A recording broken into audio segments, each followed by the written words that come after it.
शीतला माता। शीतला माता का पूजन शीतल समय में करो। माता जी की किताब में ये लिखा था कि जैसी रोटी सब्जी बना के, वैसे तो 10 बजे लग्गा लगाया, 8 बजे भोजन बनाने का, सब घर से चौके से फ्री हो गई। इसके बाद माता जी का प्रसाद बनाना चालू करा। माता जी का प्रसाद बनते बनते बनते बनते बज गई 12। 1 घंटा भोजन ठंडा करा और क्या ठंडे का भोग लगाने चली। जब गरम की गरम था, बस केवल 12-1 बजे तक रखा और 2-3 बजे फिर निकल गई कि मंदिर में भीड़ बढ़ जाएगी, भीड़ बढ़ जाएगी, तो 2-3 बजे रात को जाके पूजन करिए। कौन से महाराज ने कह दिया कि तुम रात को 2:30 बजे 3 बजे माता शीतला का पूजन करो? और कौन सी पुराण में लिखा है कि माता शीतला का पूजन रात को 2 बजे 2:30 बजे 3 बजे करना चाहिए? केवल भीड़ के चक्कर में तुम रात को 2-2:30 बजे 3 बजे माता शीतला का पूजन करने जा रहे हो। अब कोई रात को 2:30-3 बजे तुम अलमस्ती में, आनंद में, चकाचक होकर अपने घर में विश्राम कर रहे हो और कोई आके बेल बजा दे, कितना जरा मुंह से बोलो तो सही दमदारी से, ना जाने कहां आ गया। तुम जाओ खोलिए दरवाजा, पति के चले जा, कोई आए, तुम ही जाओ। तो अम्मा से कह दो वो खोलेगी, हम काय को जाए? बोलो सही है कि गलत है? अब तुम आधी रात को शीतला माता से कह रही, माता शीतला हमारे घर में लक्ष्मी दे दीजिए। शीतला जी बोली अगली बार मत आ जाओ। शीतला माता ही करी, अभी तो आ गई, आधी रात पे आ गया। इस सोच सुधर जाओ, अपनी अपनी गलतियों को स्वीकार करना चालू कर दो। थोड़ा सीहोर वाला महाराज बुरा जरूर है, पर प्रयास करूंगा कि भारत की भूमि पर जो गलत काम हो रहे हैं, हमारी पूजन पाठ में हम जो गलतियां कर रहे हैं, हमारे सेवा कर्म में हम जो गलतियां कर रहे हैं, उसको हम अगर सुधारेंगे तो आने वाली पीढ़ी सुधर कर चलेगी। नहीं तो लोग 12-12, 1-1 बजे जाकर पूजन करेंगे। हमें सुधारना है, कोई दूसरा नहीं सुधारेगा। लोग तो नियम बना लेंगे, हमारी सास भी इतनी बजे करती थी इसलिए हम तो इतनी बजे ही करते हैं। तो हमने पूछा सांस कहां गई? तो गई ऊपर। अच्छा,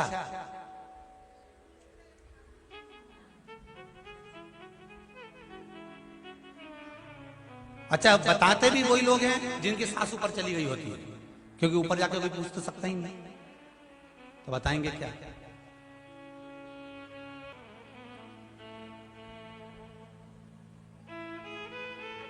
हमारी गलती को हम स्वीकार करें और हम जो गलतियां कर रहे हैं उनको हमें सुधारना। क्या सुधारना है हमको? हमारी गलती। आप आए नहीं और सुबह हो गई, मेरी पूजा की थाली धरी की धरी रह गई। हम गलतियां कर रहे हैं साहब। आधी रात को जाकर माता शीतला की पूजन कर रहे हैं। माता शीतला कहती है ब्रह्म मुहूर्त में पूछो मुझे, मैं स्वीकार करूंगी, आपको फल दूंगी। पर भीड़ बढ़ जाती है, लाइन लग जाती है। इतनी भीड़ में हम कैसे जाएं, हम कैसे पूजन करें? इस चक्कर में माताएं भोजन बना के रखकर तैयार होने चली जाती है। जब तक भोजन ठंडा हो जाता है, ठंडा भी कितनी देर का, 2 घंटा 3 घंटे का ठंडा। पर यहां तो बासी भोजन का वर्णन लिखा, बासोरा।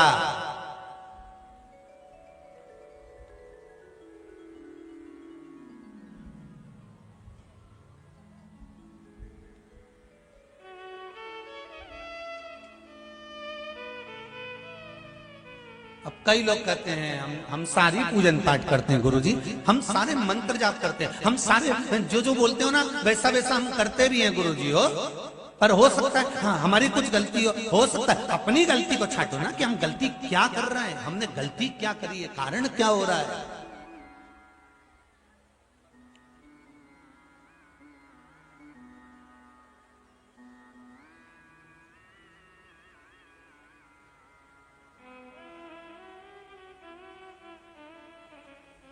एक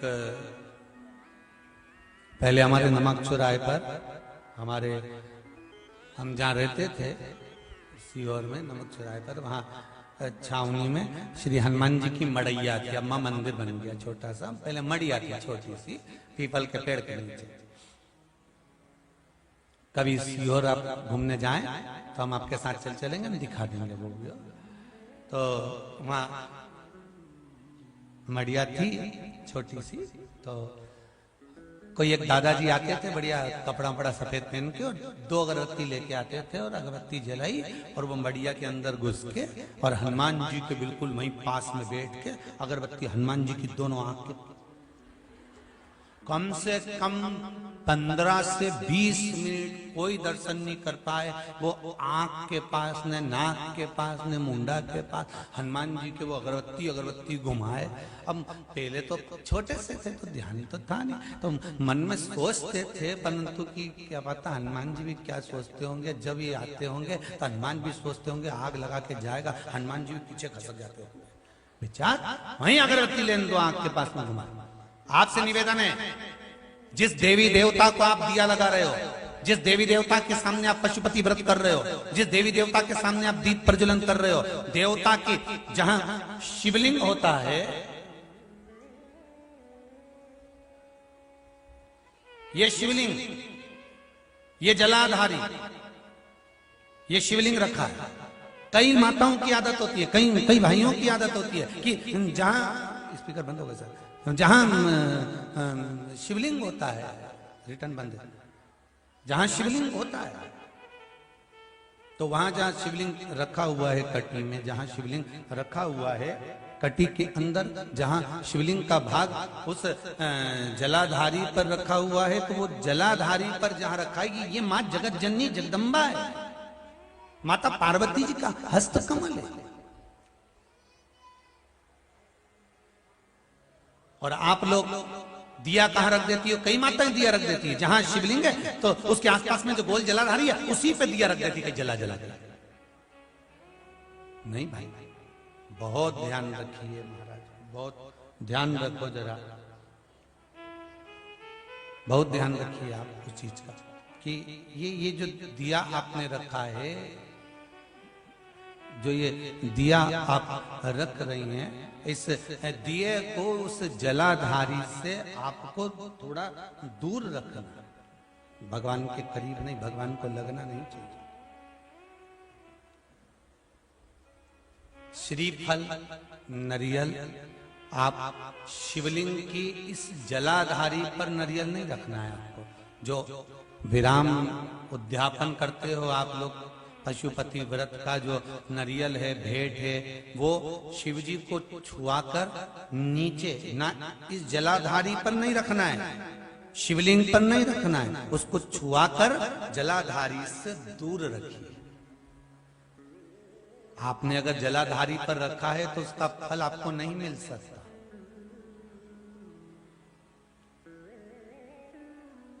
उसका फल बहुत ध्यान देना पूजन पाठ में। आप स्मरण में महाराज,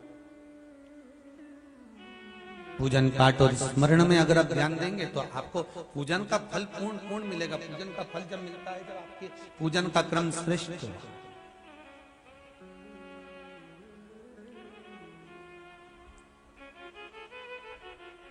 पूजन का फल तभी प्राप्त होता है महाराज। और उस पूजन के फल को हमें अगर प्राप्त करना है तो हमको श्रेष्ठता धारण करना ही पड़ेगा, हमें अपनी गलतियों को सुधारना पड़ेगा।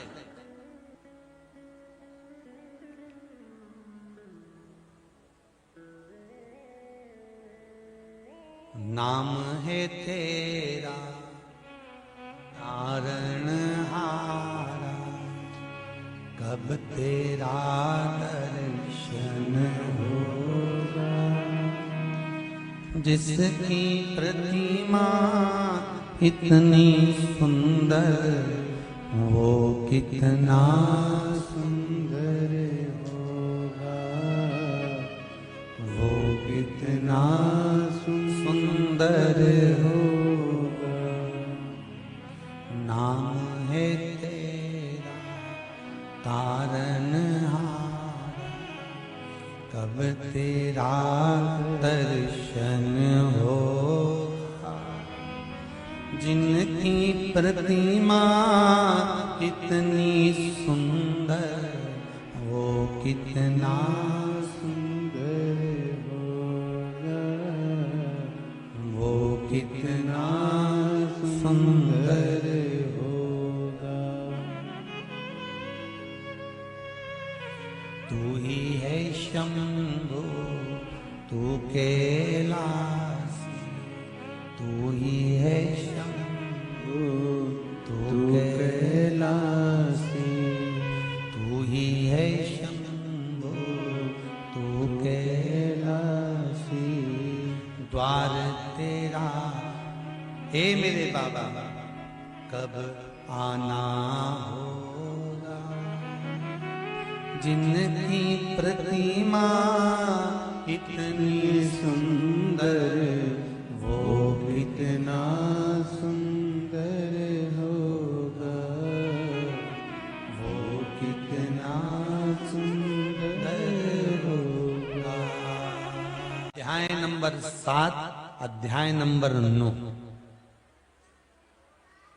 कौन सा पुराण है? पद्म पुराण।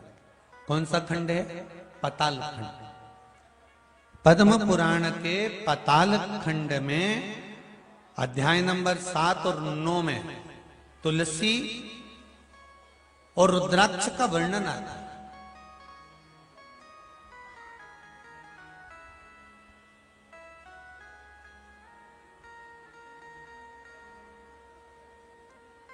कि मान लो अगर मनुष्य का शरीर मिला है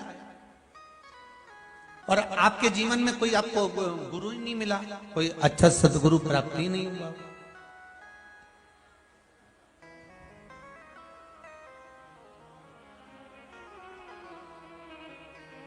और आपने अगर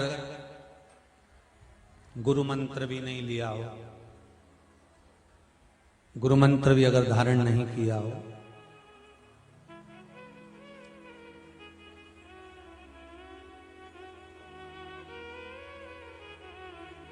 कई लोग कहते हैं जिसका गुरु मंत्र नहीं होता, जो गुरुमुख नहीं होता, वो कितना भी दान पुण्य कर ले लगता है क्या? जम के बोलो, नहीं लगता। तो शिव महापुराण में पद्म पुराण के पाताल खंड के 7वें और 9वें अध्याय में लिखा हुआ है, मान लो अगर आपका दान पुण्य आपके खाते में नहीं जा रहा है तो फिर शास्त्र कहता है कि आप गले में रुद्राक्ष पहन लो या तुलसी की माला पहन लीजिए, फिर तो आप जो दान करेंगे वो आपके खाते में जमा हो जाएगा।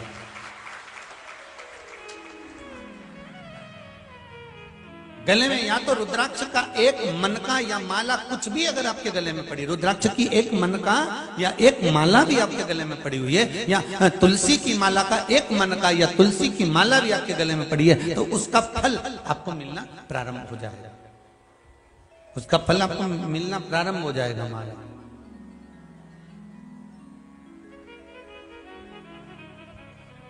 फिर आप जो दान करेंगे, पुण्य करेंगे, सत्कर्म करेंगे, भजन करेंगे, कीर्तन करेंगे, फिर आप जो भी कर रहे होंगे उसका फल आपको मिलेगा, जरूर आपको प्राप्त होगा।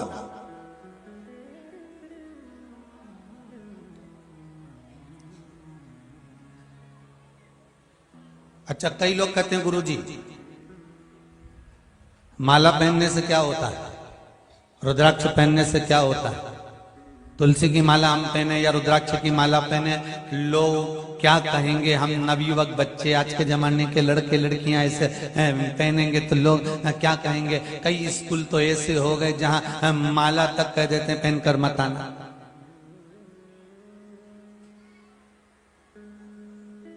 तब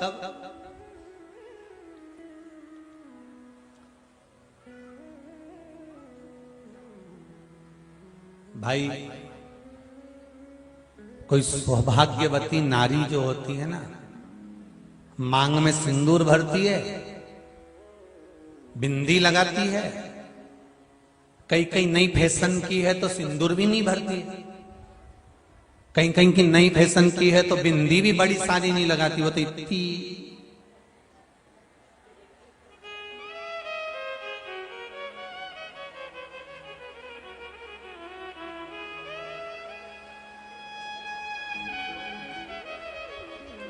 दिख गई, दिखी बस। माथा में जैसे जू नहीं दिखे, नहीं ऐसी बाल पे बिंदी नहीं दिखे हो, इतनी छोटी सी निकाल के इन टीकी कंपनी वालों की भी निछावर कर दो रे कुछ, कम से कम बड़ी टीकी तो बना। इतनी छोटी इतनी छोटी इतनी छोटी है। चलो जाने,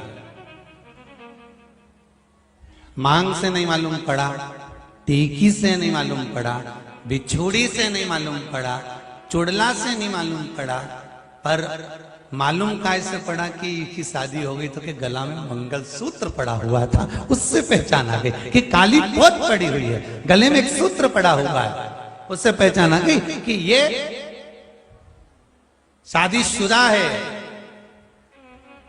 इसका विवाह हो चुका। विवाह हो जाना मतलब अब ये पति की निगाह में है।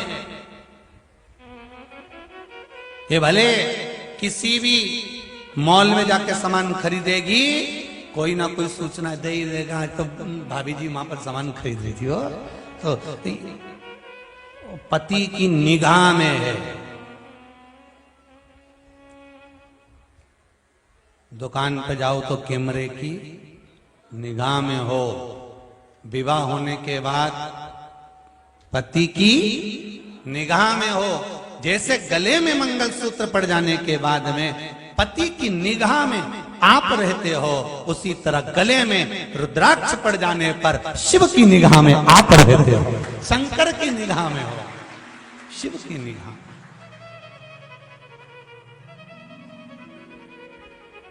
हमारे दो ही रिश्ते, एक हमारे भोले बाबा और दूजी गौरा रानी सरकार, हमारे दो ही रिश्तेदार। शिव महापुराण की कथा कहती है, जो गले में रुद्राक्ष पहनता है या गले में तुलसी की माला धारण करता है, इनको पहचान लिया जाता है कि ये कौन सी कंपनी का माल है।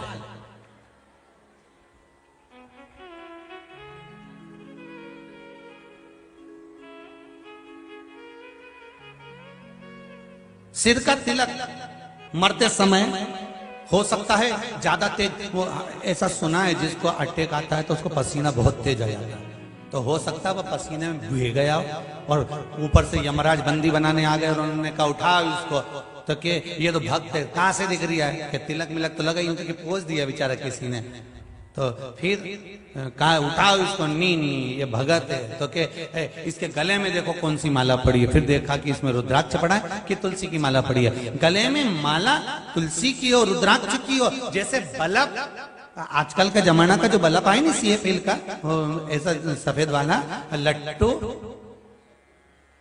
नहीं लट्टू तो पहले कहते थे पीला वाला, हाँ वही तो जीजी में भूल गया था, LED बल्ब, तो वो बल्ब जो है LED का, तो वो बल्ब पे जिस दुकान से खरीद के लाने, वो स्केच पेन से वो मार्कर से लिख दे इतनी तारीख को इतनी तारीख तक, और वो बोल भी दे जब ये गड़बड़ हो जाए नहीं इसके पहले तो लिया ना। तो 100 साल का बल्ब तो अपन सब है, पैदा हुए उस दिन से सोच के बैठे 100 साल की उम्र होगी, 100 साल की उम्र होगी, पर बल्ब कभी भी गड़बड़ हो जाए नहीं, समझ गए। 70, 75, 65, 55 और कभी कभी तो एकदम डीपी फॉल्ट हो जाने, सारा बल्ब एक साथ उड़ जाए जैसे कोरोना में उड़ गया, ये भी नहीं कह सकता, कभी कभी तो फॉल्ट हो ही जाए, लाइट है। तो अगर बल्ब गड़बड़ करे तो इसको वापिस ले आना, मैं बदल के दे दूंगा। भगवान भी करें कि याद रखना, जैसे बल्ब कंपनी का माल कंपनी में वापस चले जाता है, दूसरी कंपनी वाला लेगा क्या, बजाज वाला वो कौन सा बोले CFL और दूसरे कंपनी का ले ले, तो ये कंपनी का वो कंपनी में नहीं जाए, वो कंपनी का वो कंपनी में नहीं जाए, जिस कंपनी का उसी कंपनी का मालिक वापस करेगा और तुम्हें दूसरा बल्ब उसी कंपनी का देगा, उसी कंपनी का देगा। अब जरा विचार करिए, जब कंपनी का बल्ब कंपनी में जाकर बदला जा रहा है, तो आपके गले में अगर रुद्राक्ष की माला है, तुलसी की माला है, अंतिम समय में प्राण छूट रहा है, कोई पास में हो ना हो, राम नाम निकला, कृष्ण नाम निकला, शिव नाम निकला ना निकला, तुमने प्रसाद खाया ना खाया, तुलसी का दल खाया ना खाया, अब किसको मालूम कि मरने वाला कि तुलसी का दल तोड़ के खा जाएगा? नहीं हो सकता तुमने प्लानिंग करके रखी हो कि तुलसी का पौधा ही बाजू में लेके चल रहा हो साथ में, कि जैसे निपटेंगे वैसे खा लेंगे। तो ना हमको मालूम ना तुमको मालूम कि मरते समय, अब मरने का समय आ गया तो कोई बोल दे कि हाँ तुम आधे घंटे बाद मरने वाले हो, निपटने वाले हो, तो भी तुम तुलसी नहीं खाओगे। सबसे पहले तो जायजा, छोटे बेटे की थी, बड़ी बेटे की थी, मंजिले की थी, संजले की थी, पत्नी को इतना दे दो, कुटुंब को इतना दे दो, और मालूम पड़े ऊपर से यमराज भी कर अब निपटने का समय आ गया, 5 मिनट बटे, बस 2 मिनट बचे, 1 मिनट बता, इतने में बोला पड़ोसन को ले जा, अभी तो यहाँ किस कंपनी के हो?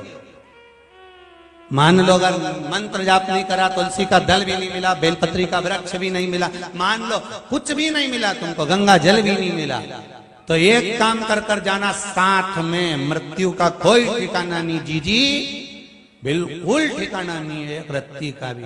ईमानदारी की बात है, लोग तो यूं ककड़ी भुट्टा की तरह निपटे जाते, कभी भी कोई भी बीमारी हो जाती है लोग चलते जाते, कुछ भी हो जाता, एक्सीडेंट हो गया, कुछ हो गया, बीपी ऊंचा नीचा हो गया, शुगर ऊपर नीचे हो गई।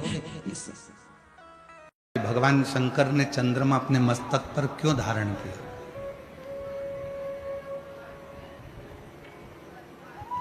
उसको तो श्राप दे दिया था दक्ष प्रजापति ने, कितना दुर्बल हो चुका था। सबसे दुबला चंद्रमा, सबसे क्षीण चंद्रमा, सबसे दुबला चंद्रमा, सबसे पतला चंद्रमा दूज का होता है। जो द्विज का चंद्रमा होता है वो एकदम पतला सा, एकदम दुबला सा होता है, एकदम दुबला। क्यों? शिव महापुराण की कथा कहती है कि चंद्रमा को रोग लग गया था,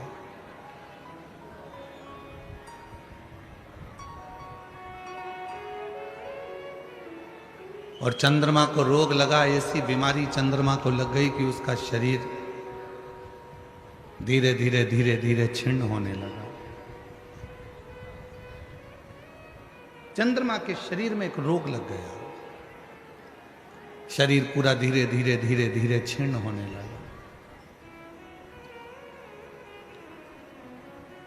ये रोग नहीं लगता, दक्ष प्रजापति का श्राप भी चंद्रमा को नहीं लगता,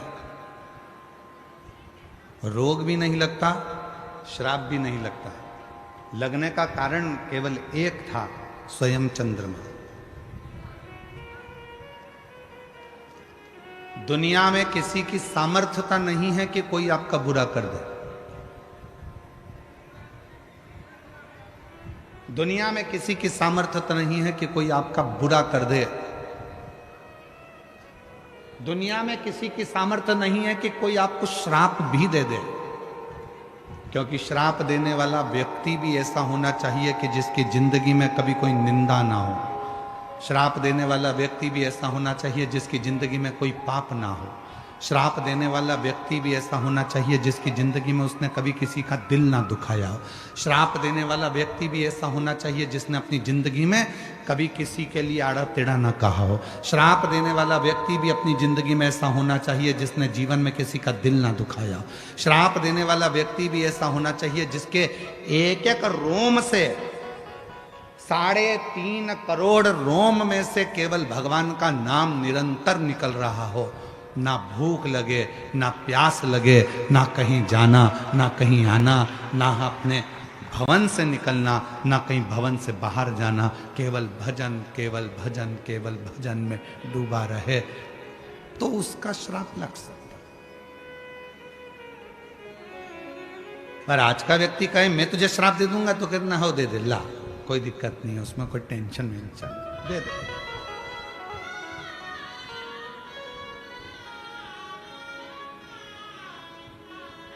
ईर्ष्या रखकर अगर किसी को श्राप दोगे, ईर्ष्या रखकर अगर किसी को बद्दुआ दोगे तो वो खुद को लगना है, दूसरे को नहीं। किसी की सामर्थ्यता नहीं है कि कोई तुम्हारा बुरा कर दे। बुरा कौन करता है? अपन स्वयं। तो भी मेरा पेपर भोलेनाथ की कृपा से मैंने जो याद किया है वो आएगा और सफल होऊंगा तो सफल हो, सफलता मिलेगी। और उसका फल ये केवल हम व्यासपीठ से बोलें तो बात दूसरी। यहाँ एक पत्र आया और उस पत्र में ये बात लिखी है। और जिस किसी का भी ये पत्र है, पहला पत्र आपको नमन करता हूं भुसावल की पवित्र व्यासपीठ से। सबसे पहला पत्र है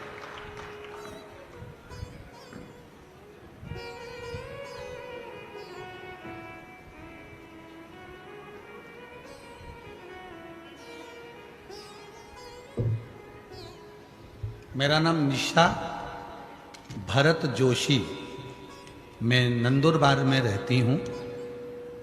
कहीं बैठी हो, नंदुरबार से आई हूँ। मेरा नाम है निशा भरत जोशी, मैं नंदुरबार में रहती हूँ। कहीं बैठी हो तो हाथ हिला सकती हैं। नंदुरबार से आई हैं। अच्छा, बाजू वाले पंडाल में, ठीक है, आ जाइए। अच्छा, ठीक है, आ जाओ। मेरा नाम निशा भरत जोशी है, मैं नंदुरबार में रहती हूँ गुरुदेव। मेरी शादी को 11 साल हो गए थे, संतान का सुख नहीं हुआ। जब संतान नहीं हुई, डॉक्टरों का इलाज करवाया। आखिरी में डॉक्टरों ने कह दिया कि तुम जिंदगी में कभी मां नहीं बन सकते, कभी मां नहीं बन सकते। ये सुनकर मेरे ससुराल वालों ने मेरा तलाक दे दिया। 11 साल तक मैं अपने घर में रही। 11 साल तक मैं जब मां नहीं बन सकी तो मेरे ससुराल वालों ने मुझे तलाक दे दिया और मेरे पति ने मुझे तलाक दिया। मैं खूब रोती थी गुरुदेव, इतना रोती, अपने आप को कोसती थी कि भगवान तूने मुझे ऐसा बनाया कि मैं कभी मां नहीं बन सकती। मेरे पति ने मुझे छोड़ दिया, तलाक ले लिया। तब मैं बाबा को धन्यवाद देती हूं गुरुदेव, आपकी कथा हम जैसी बहनों के लिए एक बल प्रदान करती है। एक बार किसी ने मोबाइल पर आपका छोटा सा वीडियो भेजा, मन कर गया आपको देखने का। कथा सुनी, मुझे नहीं मालूम था कि कथा का क्या फल होता है। मोबाइल सामने रखा, आसन लगाया, बैठ गए। आप कहते हो एक चावल का दाना हाथ में रखकर जब हम कथा सुनते हैं और वो चावल शिव को चढ़ाते हैं तो मन की कामना पूर्ण होती है। बस मेरे मन में आया था, बाबा 11 साल तक जिस पति के साथ रही उसने औलाद नहीं हुई तो मेरा तलाक कर दिया। मेरा कहीं भी शादी हो तो बाबा मुझे संतान जरूर देना। पर डॉक्टर ने तो कहा है कि मैं कभी जिंदगी भर मां नहीं बन सकती। तब कथा सुनने का 3 महीना हुआ और एक लड़के का शादी के लिए ऑफर आया और उसको कहा कि मैं मां नहीं बन सकती। उस लड़के ने कहा, सीहोर वाला बाबा कथा कहता है और कथा में कहता है कि जो मांगोगे वो मिलेगा। लड़के ने मुझे समझाया, मैं समझ गई कि मेरे भोले बाबा ने भेजा है और मेरी शादी हो गई 11 साल के बाद दूसरी। मेरा पति मुझे लेकर सीहोर चले गया। वहाँ पर बैठकर हम दोनों पति पत्नी ने कथा सुनी और कथा सुनी, बाबा से विनती करी और बाबा की ऐसी कृपा हो गई गुरुदेव कि बाबा की कृपा से मेरे घर में 21/10/2025 को पुत्र रत्न की प्राप्ति बाबा की कृपा से, शिव की कृपा से। और जो जैसी भावना लाया वो वैसा ही फल पाया। नहीं खाई उसे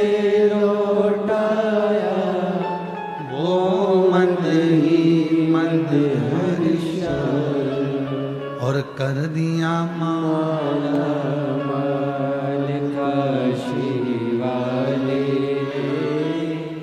लुटा दिया भंडार काशी वाले। अगर एलईडी पे पत्र चल रहा है, एलईडी पर अगर पत्र चल रहा है तो इस लाइन को जरूर पढ़ना। मेरे पति ने मुझसे कहा संतान का सुख ऐसा नहीं है कि नहीं मिलेगा। मेरे पति ने मुझे दिलासा दिया कि ऐसा कुछ भी नहीं होगा, बाबा सबकी सुनता है, हमारी भी सुनेगा। और बाबा ने आखिरी में संतान का सुख।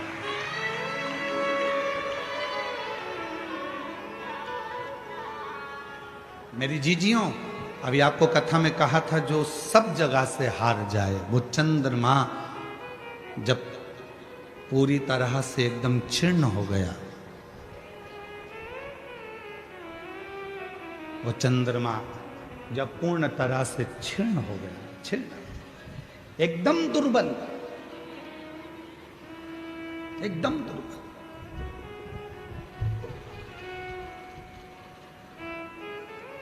द्विज का जो चंद्रमा होता है दूज का, और वो द्विज का चंद्रमा इतना दुर्बल हो जाता है, इतना दुर्बल हो जाता है कि उसमें कोई बल नहीं रहता, कोई बल।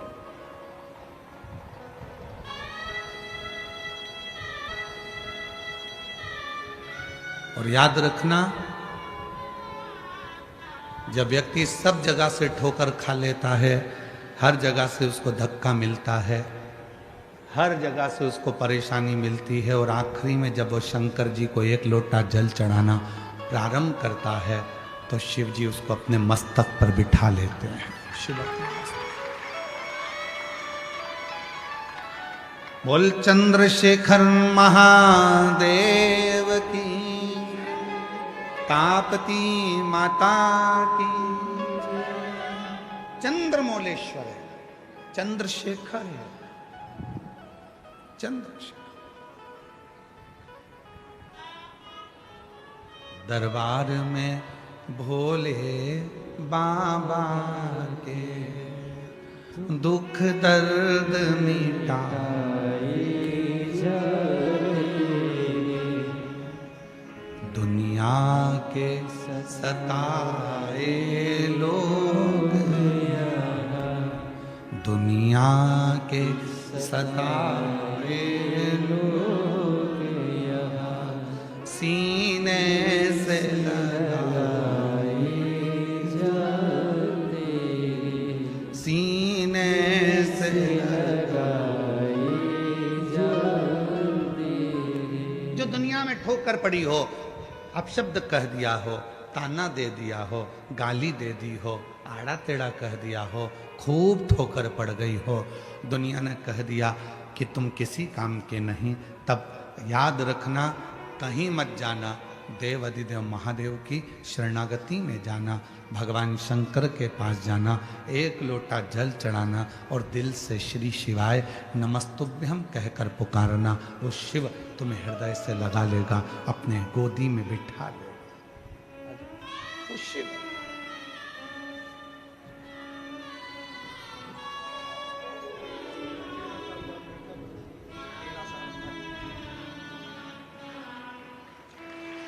शंभो शंभो जो जैसी भावना लाया वो डॉक्टर मना कर दिए थे, 11 साल ससुराल वालों ने तलाक दे दिया, कोई बात नहीं। पति ऐसा मिला दूसरा, उसने कह दिया क्यों चिंता करती है, वो सबको देता है तो क्या तुझे नहीं देगा। कहा डॉक्टर मना करें, पति कहता है वो सीहोर वाला बाबा है, बैठ के कथा तो सुन, झोली भर ही देता है, वो दे उसे लौटाया वो मन मन हर्षाया, कर दिया माला माल काशी वाले, लुटा दिया भंडार काशी वाले। विश्वास, एक भरोसा, एक दृढ़ता आपके भीतर है। और फिर निवेदन करूंगा मेरी जीजियों, आपसे निवेदन है, गर्मी बहुत तेज है, धूप बहुत तेज है, टाइम पास करने के लिए शिव पुराण में मत आना, भीड़ बढ़ाने के लिए शिव पुराण में मत आना, भीड़ बढ़ाने बिल्कुल मत आना, घर में बैठे रहो इससे तो। हाँ, शिव पुराण में जब आना जब तुम्हारा विश्वास पक्का हो कि मैं जाऊंगी, बैठूंगी और मेरा बाबा मेरी गोदी भरेगा, तो भरोसा है तुमको तो तुम कथा में आओ, नहीं तो अपने घर पर आराम से काम करो, बड़ी बनाओ, पापड़ बनाओ, कुल्लाई बनाओ, तलो खाओ, बड़ा पाव बनाओ, तलो खाओ, टाइम बर्बाद करने के लिए कथा में मत। विश्वास है, सुनूंगी। ताप्ती माता के तट पर कथा हो रही है, भूसावल में पहली बार मेरा कुबरेश्वर बाबा आया है, सुनूंगी, वो मेरी गोदी में भर कर देगा, भंडार भर देगा, तो आ मत। और जितने आस्था चैनल पर सुन रहे हैं, जितने सोशल मीडिया पर सुन रहे हैं, जितने टीवी पर कथा सुन रहे हैं, आपसे भी निवेदन है, मां ताप्ती के तट से आप ये शिव पुराण की कथा भूसावल महाराष्ट्र की पवित्र भूमि से श्रवण कर रहे हो, आप दिल से इस कथा का रसतत्व ग्रहण करो, दिल से। पवित्र संतों की भूमि है भूसावल। भूसावल के आसपास में संत ही संतों का निवास रहा है। एक तरफ धुनी वाले दादा, एक तरफ गजानन महाराज। जो कथा आस्था चैनल पर सुन रहे हैं, फेसबुक यूट्यूब पर सुन रहे हैं, उनसे भी निवेदन करूंगा, तुम्हारा मन में विश्वास है, कथा सुनने के लिए बैठे हो, एक चावल का दाना अपने हाथ में लेकर बाबा से विनय कर कर, बाबा से प्रार्थना कर कर उस कथा को सुनो, और आखिरी में तुम्हारे घर में जो शिवलिंग है उस पे वो चावल का दाना समर्पित करो, दिल से। समय बर्बाद ना करो। और जो जैसी भावना लाया वो वैसा ही फल पाया, नहीं खाली उसे लौटाया, वो मन ही मन हर्षाया, और कर दिया माला माल काशी वाले ने लुटा दिया भंडार, काशी वाले ने। सभी को आता है क्या बोलना? अरे जम के तो बोलो। तो तुम लोग काय को बोल रहे हो? तुम चुप रहो, तुम लोग बोलो। लुटा दिया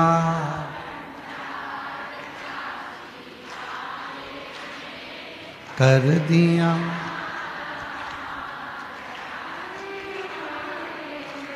जो जैसी भावना लाया हो वैसा ही फल पाया, नहीं खाली उसे लौटाया, वो मन मन ही मन हर्षाया, और कर दिया माला माल काशी वाले ने लुटा दिया भंडार, काशी वाले ने। बुलाया उसने, आप कथा में नहीं आए, उसने बुलाया। कितने लोग बैठे हैं जिनके घर पर कोई पत्रिका देने गया था कथा की? जम के बोलो, तुम्हारे यहां कोई पत्रिका देने गया कथा की? जम आवाज नहीं आई? नहीं। पीले चावल देने कोई गया? नहीं। बोलने गया? नहीं। तो तुम्हें कथा में किसने बुलाया? किसी ने नहीं। तुम्हें कथा में बुलाया है तुम्हारे पिता ने, तुम्हारे बाबुल ने, तुम्हारे बाबा ने। अब जब उसने बुलाया है तो देने वाला भी कौन है? बिठाने वाला कौन है? सुनाने वाला कौन है? किसी की सामर्थ्यता नहीं है कोई तुमको सुनाना।